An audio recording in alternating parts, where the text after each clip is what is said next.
You're listening to Agile Ideas, the podcast, hosted by Fatima Abuchi. For anyone listening out there not having a good day, please know there is help out there.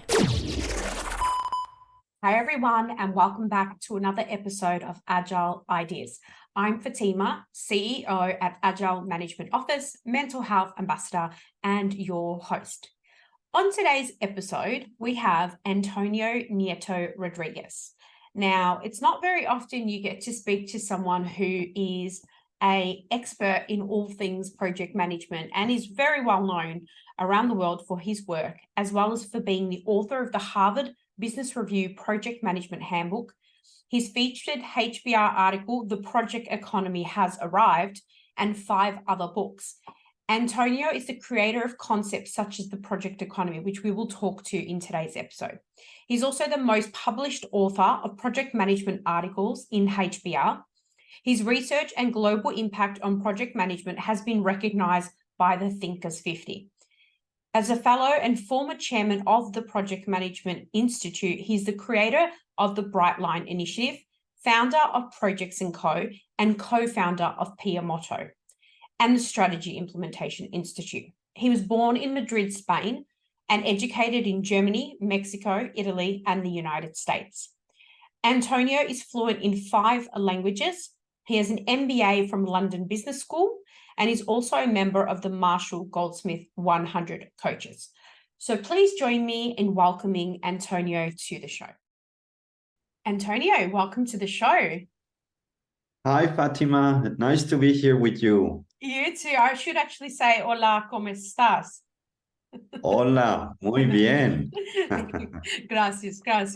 I have been learning Spanish in the background. I know you're dialing in from Madrid, which we're just saying how beautiful it is and hopefully get to visit there again one day soon. But for now, it's been probably a long time coming to have this conversation with you. We've been following each other for a while on LinkedIn and been seeing all the amazing work that you've been doing. I did want to start with something I thought was quite interesting. We both have something in common. You're working at GlaxoSmithKline. Is that correct? You're currently doing some work there? Correct, yes. Yes, perfect. So that I was working at GlaxoSmithKline quite a few years ago now. And I guess my first question, I was kind of curious, was I was looking at your profile and doing research for today and see that you're doing so many wonderful things at the moment and all at the same time, whilst also managing a full-time role, I assume. How are you balancing everything? Tell me the tips. Well, I think there's different elements. I have my kind of day job at GSK where I'm part of the sustainability transformation. So it's super interesting. I'm learning. It's such a amazing project to be part of and implement some of the ideas that I had. So that's kind of the day job. What I have is some flexibility from them as well to see if I have to go to a conference or this is something I discuss up front when I join. So yes, of course, if that makes you happy, if you learn from that, just keep doing what you like, the teaching, the researching, the publishing. Of course, I never share any pharma topics or any confidentiality. So the red line is very, very strict there. But once they see that you deliver on your job and you can perform, then I think it's more around outcomes and performance than just checking all the time that you spend there. And then on the other side, when you do what you like, I think you make time for it. It might look like it's a lot, but in the end, I don't know, it's more a question of efficiency, prioritizing, sticking to some kind of hard rules that you don't kind of change, otherwise everything collapses. So then the number of trips that you can do, maybe just once every 2 weeks, then the duration of the meetings, just accepting things that you can cope. So it looks a lot, but actually it's more, it's kind of been very, very efficient with the time and really prioritizing and focus on what brings most added value. And so a good call out, because I think one of the things I really like about your background and looking into what you've been doing is not only do you have the academic lens, which is super important, but a lot of the people usually have just the theory or the practice, and you've actually got both. So I think that both the company you're working with now and in the future can benefit, and I guess you get to stay up to date with what's actually happening in real life. Exactly. That's one of the feedback I get the most is that mix of inspiration or future thinking or simplification while being hands-on and say, okay, this works, that doesn't work, at least in my case. And that's what many people are looking, are getting some inspiration to thinking outside the box, stretch their minds. But at the same time, after this keynote, for example, they want to put something into practice now. And this is, I think, what you're talking about, Fatima, that sometimes we lose reality. We share nice stories, but then how can people work with that? So that's, I think, one of my strengths that, yeah, it's very nice to receive that kind of feedback. Oh, it's amazing. And I think it's more universities and educational institutes need to be doing that. I know with some of the work we're doing with the Danish university, you know, that the common complaint from students is, yeah, this is great learning and it's top notch in terms of quality, but how do I know what it looks like in the day-to-day? So having that opportunity to expose yourself to that stuff, I think is great. So I think it's a win-win situation in both ways. I did give some people some background around your bio and sort of things that you've done, but in your own words, how did you sort of get started in project management and to get to where you are today? Sort of what was your journey like? Well, it was by chance, Fatima, and then somehow some up and downs and pitfalls, and then you fall in love and you see a gap. So basically, I started in the operational role, like a financial analyst or process analyst, and then a few months on down the job, somebody asked me if I wanted to join a project, which was creating like a shared service center. And I said, why not? I'm just starting. So, the first moments of the project, love it because every day was different, was challenging. Then I was going to my day job. We was just processing orders and following up orders. And I said, wow, I like the other plea. So I started to like that very early in my career. And then at one point, working for a big consulting firm, I was fired because the senior leadership, the partners, didn't see value in project management. They said, well, I want to develop a practice, a service around project management.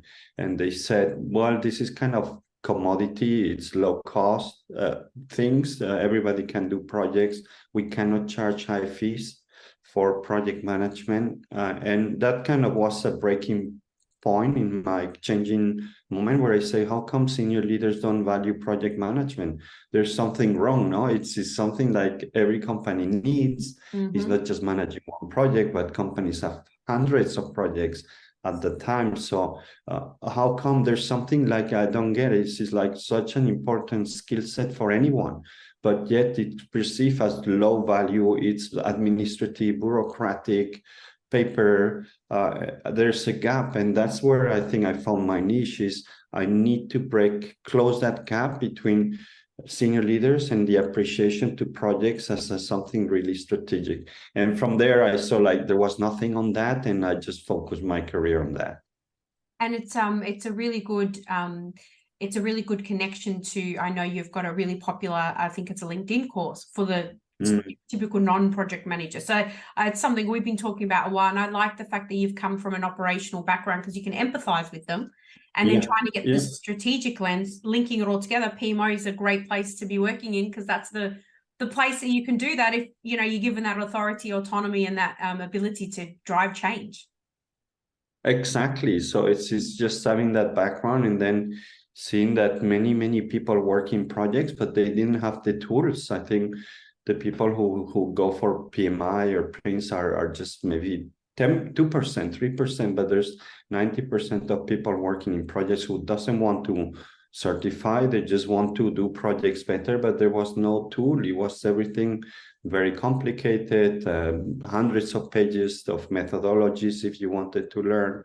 So I saw there a big opportunity of simplification. Now everybody likes to work in projects, but we didn't have the tools.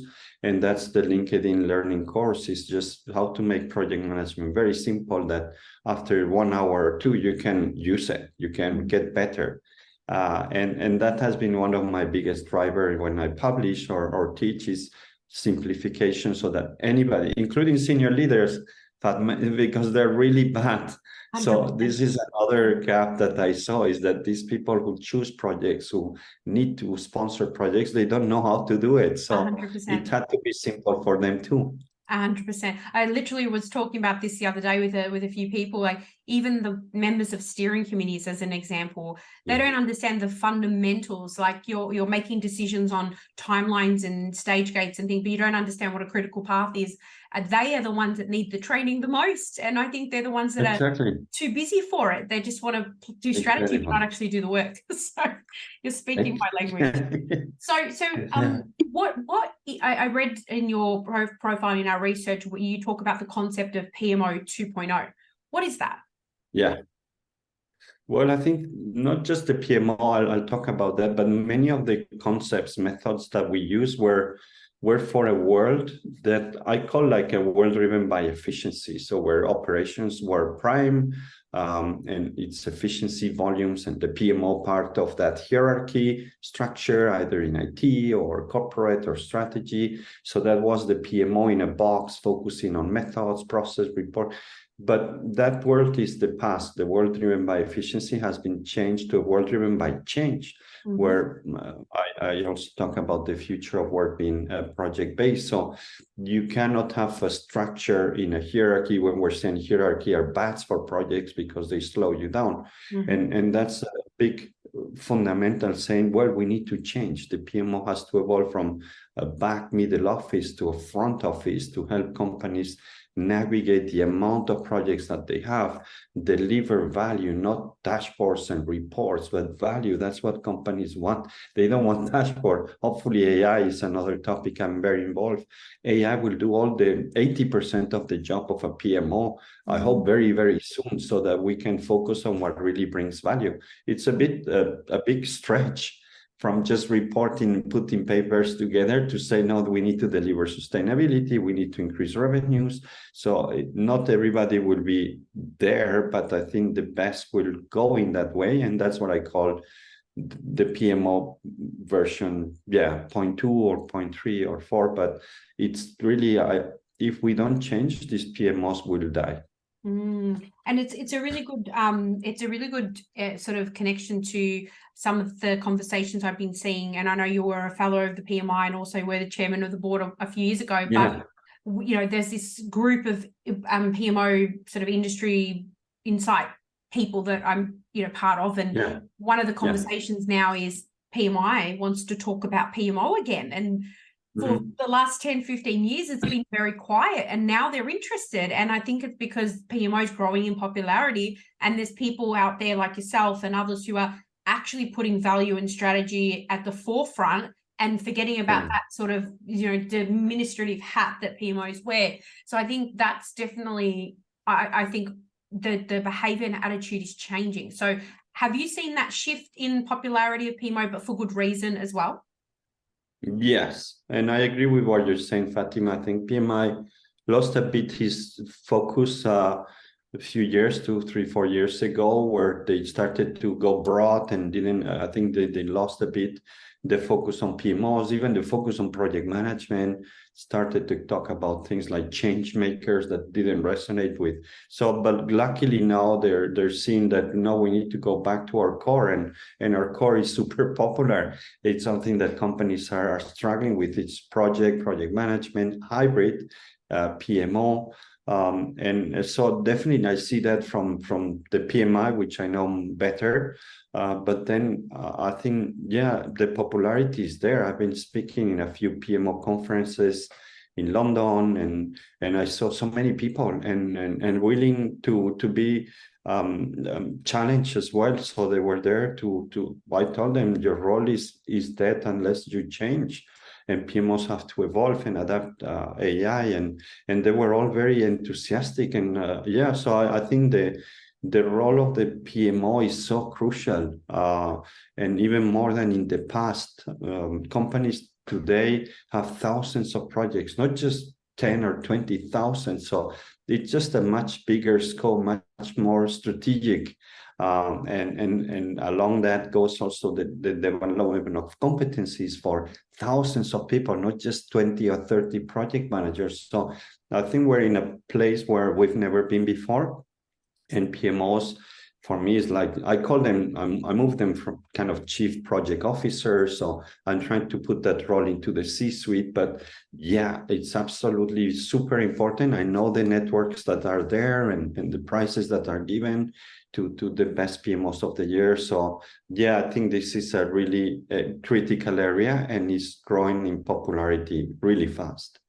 And it's really good to see, because I think for a long time it wasn't there. And you know, No. some of us were still in it, believing that more can change. I agree with your point, though, because one of the things that's I'm constantly talking about as well is, you know, when you, and I'm sure you probably can resonate with this, company to company, PMO and capabilities of PMO generally are very, very, very similar. So I kind of constantly say it's not the what, because the what is pretty similar. Risks here and risks there, Yeah, it's the same thing. It's exactly. how you apply it and the how relates to communication. And that's the part that I think AI, as you mentioned briefly before, really is not going to replace. And that's the relationships.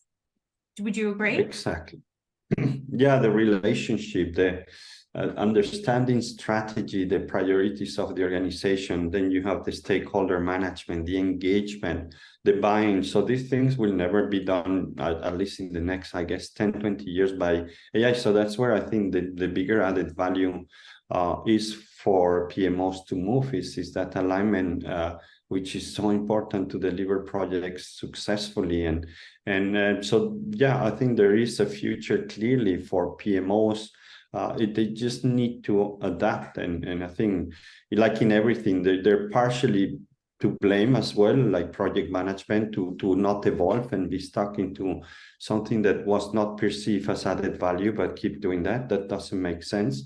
But on the other side, now I see that movement of we need to really embrace these changes and drive changes. So I think I like that so much.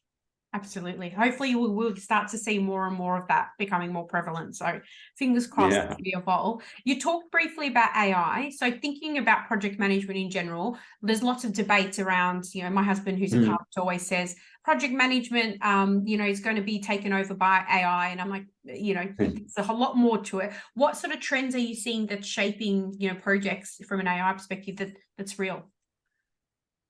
Yeah, no, I'm convinced it will. It's something I talk a lot now. It's and also how much of technology do we use today in project management? And when I do a keynote, or I just show them like a map, paper map, then you have the GPS, and then you have self-driving cars. Project management in terms of technology is still at the paper maps. We cannot make like we go from here to there, and somebody will guide you. Technology will guide you to get there. We're not there. We have not embraced technology in this space because I don't know, I just was never a priority for the big software companies.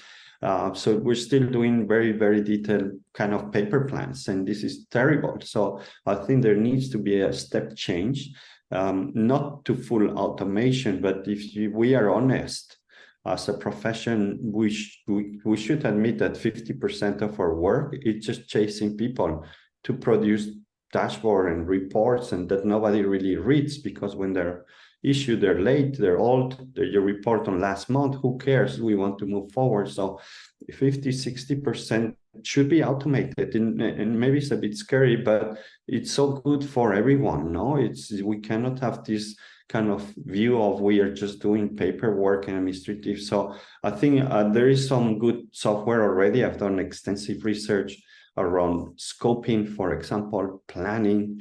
There's AI, big data tools that will develop a plan with a detailed WBS, thousands of lines in 5 minutes instead of 5 weeks. So these kind of things are starting to emerge and be more prominent. So I just think that we need to embrace them quickly. We're a profession that doesn't like change. Yes. Although we promote change, we don't change that much. We're still using methods 40-year-old, and the same with technology. So I think we need to change that and then experiment with AI. Of course, the obvious is ChatGPT 4. It's good, but not great. But then all these software companies are evolving. I'm part of a couple. I'm working with Ricardo Vargas on PMO Auto.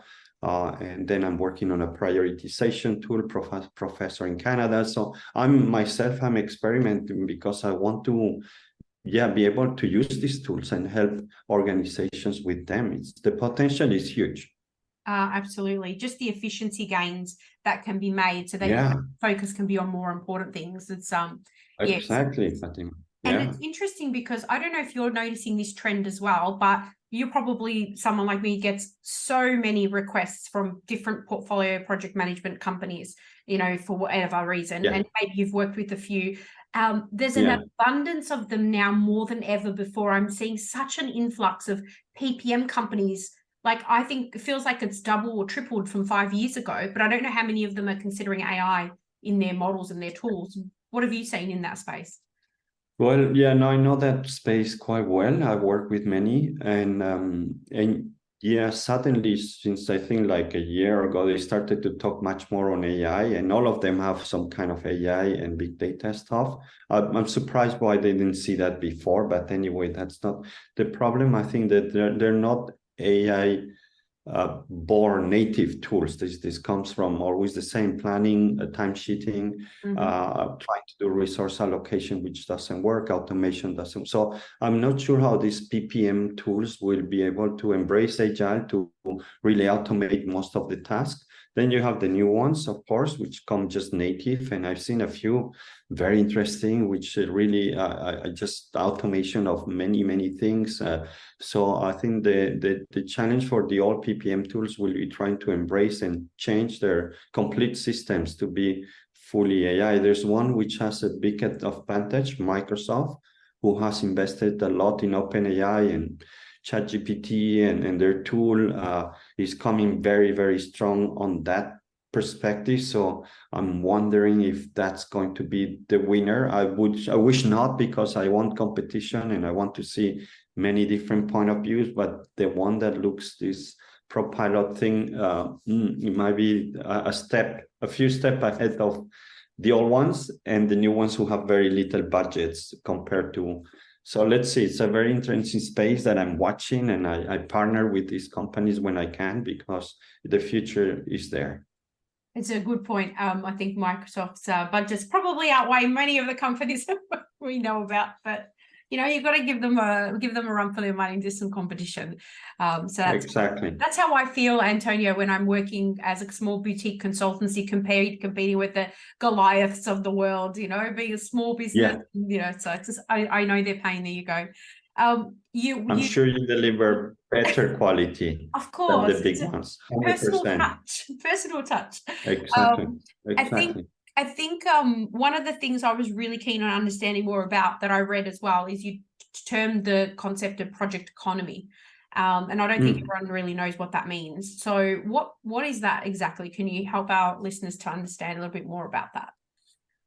Yeah, it's very simple, Fatima, and I hope listener will understand very well. So far, for the last 100 years, the focus on any business has been operations. You will join a company, you'll have an operation task, and then, which is in the finance space, supply chain, logistics, operations, IT, marketing. You would have an operation role in a hierarchy, and you will do that for 3-4 years, then you get promoted, you go in the next box. And then projects was a bit nice to have, just very small percentage of a company. Employees would work full-time in projects. That is shifting very quickly. Was shifting slowly, but anybody you ask, do you have more projects today than 10 years ago, 5 years? They will say, yeah, almost double. That means that more people are working in projects part-time because they still have the operational Once you introduce artificial intelligence and robots, they go and take a big chunk of operations. This is what happens in banking, where you have more IT people than bankers today, because the banking knowledge is done by AI, of course. So that creates like a big shift of workforce working almost full-time in projects instead of operations. I talked to some CEOs that tell me, Antonio, my goal is that nobody works in operations. We need to automate everything. And so that means that the rest of the company and most of the employees, not just project managers, everyone, including senior leaders, need to work project-based. And that's the project economy. We're shifting from operation-based roles to project-based works. And when I use the word project, I include agile teams, self-managed teams, but we work in chunks of work, like consultants work in this project, and the next one use hybrid or whatever method you want. And that's the project economy. And that's what I say the biggest disruption in this decades is not AI, is not operation, is the way we are going to be doing work, which is radically different. Not for us, Fatima, but for many people, they're not used to working projects. So very, very exciting for me. And I can see that happening already. People, since a year or two, they're already seeing this trend. Yeah, absolutely. I can resonate with that a lot, because a lot of the recent customers we've been working with has been basically helping business as usual operation teams to actually work better with projects, and some of them transitioning into that project management space. So it's very, very, it's becoming very more prevalent in these organizations that they're doing a lot more changing the business as opposed to just to run the business side of it. So exactly, it makes sense. And it's exciting. You're right. And we've got a head start because we've been in it for a while, not as long as you, but we're getting there as well. I'm keen to touch on your thought leadership experience, exposure. I know you're part of a lot of different groups. You're very well regarded in that space. You talk a lot about, you're seen as a thought leader, but what makes a good thought leader and why? Well, yeah, this has been one of my maybe top 3 priorities in my career, when I started to see that need for elevating project management to a higher level. And it was, where are the big forums? Where do the kind of gurus write and get published? And then, of course, PMI or PMG or nobody was there when I started to research. And of course, Peter Drucker Forum, Thinkers 50. So it's not too difficult. There's not too many places. You have the World Economic Forum, that's a bit more political, but Davos, these are just maybe 10 places where the top people speak at. And I try to see nobody from project management expertise was speaking in these places. The associations were not there. And say, Harvard Business Review is like the place if you want to be heard and shaped. Is where people write. Nothing was written around project management there for years.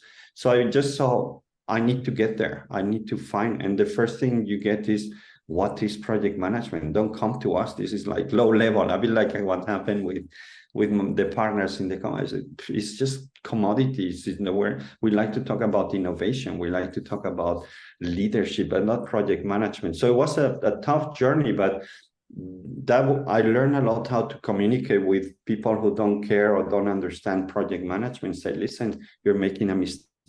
You are also a project manager. Maybe the name doesn't sound fancy, but so I got into these forums, like Peter Drucker Forum. I connected with the person who leads that, Thinkers 50 as well, to understand what they were looking for, and I brought PMI afterwards with the Brightline initiative, so that we connected into that space, which is not a PM forum. And then the other big piece for me was Harvard Business Review. They didn't publish on project management, and again, it took me like 5 years to say, listen, you're making a mistake. There's a big opportunity. And yeah, I managed to publish 1 article, a second, and third, and now I think I have like 15 or 16 plus the book, because I told them that your book is like 20 years old. The only one that you have on project, and it's crap, is really bad. So now project management is a hot topic, and for HBR, PMI is coming also there. So I'm glad to have opened those doors. which takes you out from the PM world, which nobody looks at us except PMs, to a business and more bigger impact. And that has been really that's what really excites me, these forums, because you need to, when you publish here, when you're present there, even if you say the same things that you say in a PMI chapter, they have much more meaning, has more impact. Of course, the language has to be adapted. You cannot go with the language that we use in PM because they will disconnect in a minute or two. So it's just, yeah, finding those areas where you want to speak, adjust your language to what they care, and then just be constantly refreshing your thinking. And you speak a lot about languages. I know you speak 5 languages. Is that right? Yeah. That's crazy. Yeah. That's not crazy. Great, but yes. That's smart. I didn't even attempt at that many languages. But like, just thinking about the work that you've done globally, and you've been at a lot of different events, you've spoken in a lot of different places, you've written in a lot of places. What are the biggest differences, would you say, in project management around the world from what you've observed? I think, funny, good question, Fatima. I think project management is one of the things that are pretty much similar everywhere. I could not tell you differences. Maybe there's a bit of the cultural approach to projects. Maybe some parts of the world are still very much discipline and waterfall and just we decide and it goes and we need to deliver. There's some others where it's just more flexible. And so I think the local cultural elements impact the projects and the project management. This in South America or in Africa or in Middle East or Asia. It's more the cultural aspects, but the core is still the same. I think some countries, some regions, they still like that very detailed monitoring and precise follow-up of milestones. Some other are very loose, but the core is everywhere the same, including at senior level is the challenges of prioritization and choosing projects and executive sponsorship. It's everywhere the same. Some countries, they do better, they understand the role better. So I think it's interesting. I would say mostly the local cultural elements are those that impact most the way projects are seen and managed. It's a really good call out. I was curious what you were going to say with this question. Selfishly, I was interested because sort of exposed and seen different things, and I just wasn't really able to put my finger on it. So I think culture, I would agree 100%. And then the second one I would probably just add to is like, conceptually, the language of project management, whatever version of it is in that country, it just in that company or that country just needs to be aligned. So it's like the language, but it goes back to culture as well. So I'm glad you said that, because I don't think there is a huge amount of difference other than maybe maturity. You know, some countries are a little bit more progressive and others are probably still early on in their journey as well. Yeah, exactly. And I think that's the nice part of our profession, is that you fancy to go and work in Brazil, or you can, or in the US or Canada or Middle East, you can, if you have that kind of foundation. I love that. I don't think there's many professions you can do that. Absolutely. And are you a believer that it doesn't matter what methodology, the debate goes on and on, it's just about the core skills of being a good project manager, regardless of the methods? Absolutely, Fatima, and I think that's been one of the biggest killer of this profession, is that fact that you had to choose between agile or waterfall, and you created camps. And I think there's very few or nothing more siloed than project management in companies. Don't put an agile team with a project manager, they will kill each other.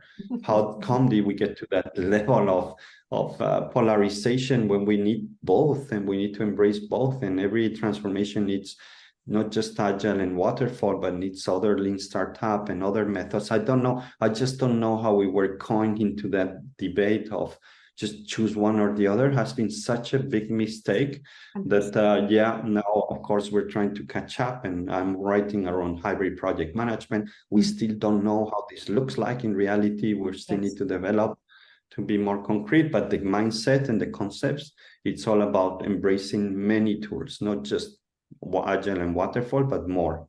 Yeah, 100%. I agree. I completely agree. And it's so fascinating, particularly the really agile purists, that every time I sort of write a post or I see someone writing a post, they get on there and they're like, agile's not a methodology. And then they start giving you this lecture of the principles. And like agile existed before the principles, right? Before the manifesto. Correct. And all that sort of Yeah. stuff. And it's like, if you're spending your time debating that, you're not actually delivering value for your customers. I'd rather do that than debate the methods. Exactly. So Exactly. we've got to figure out a way to get them to wake up a little bit. But I'm looking forward to reading more about your hybrid writing. One of the sort of the kind of closing kind of things I wanted to touch on is, and something from a personal perspective I think about a lot. So you're obviously a member of Marshall Goldsmith 100 Coaches, which means, you know, you spend a lot of time coaching clients and companies.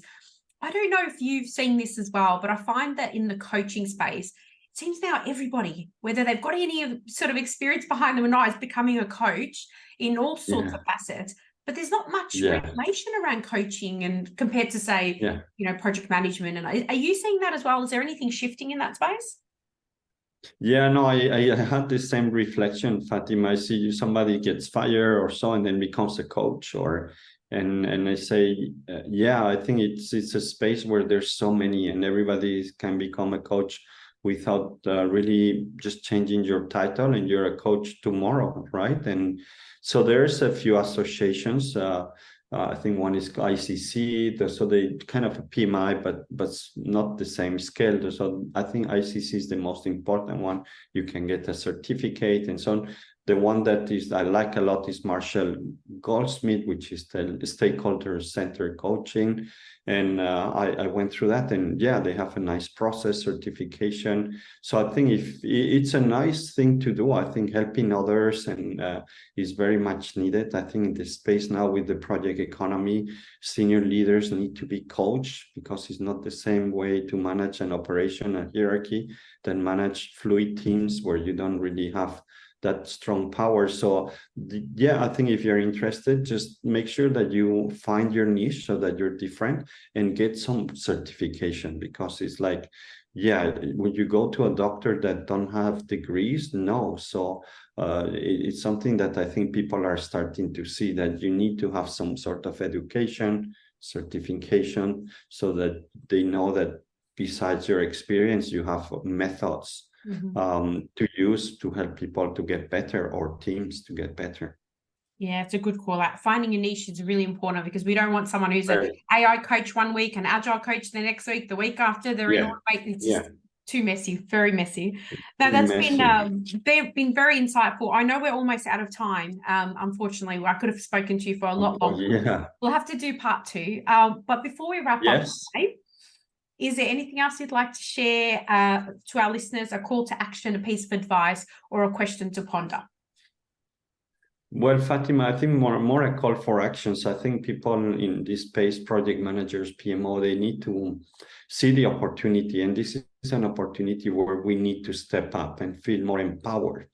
Not just people who drive or follow orders or not. We should be able to drive changes in organizations, be able to speak up to senior leaders, say, listen, this project has no sponsor, and it's one of them, let's stop the project, let's do it now until we solve that. So most of the issues why project fails often are outside the scope of the project manager. Those the ones we need to tackle. It's a lack of focus, lack of prioritization, and for delivering value. I think the focus, I always say, put your Gantt charts into the bin and just deliver a benefit plan. That's what your stakeholders want. The Gantt chart is for you and your team to know the path, but people want to know the benefits now and when to expect them. So I think there's a few areas that I talk a lot, I write, and there's that we need to step up. It's really, now you have the opportunity to lead. Show us that you can lead.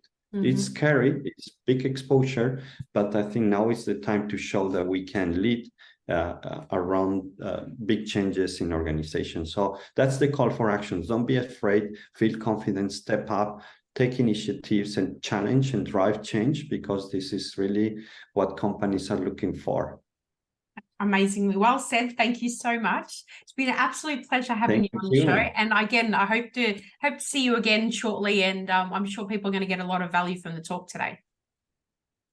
Thank you, Fatima, for the invitation. It was a pleasure. Thank you for what you're doing, also promoting best practices. I always appreciate people like you sharing and bringing the level up. So a pleasure, and yeah, why not coming back in the future? Sounds good. Thank you so much for listening to this podcast. Please share this with someone or rate it if you enjoyed it.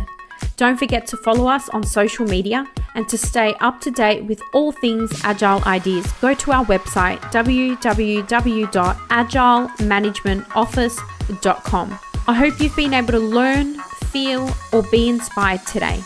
Until next time, what's your Agile idea?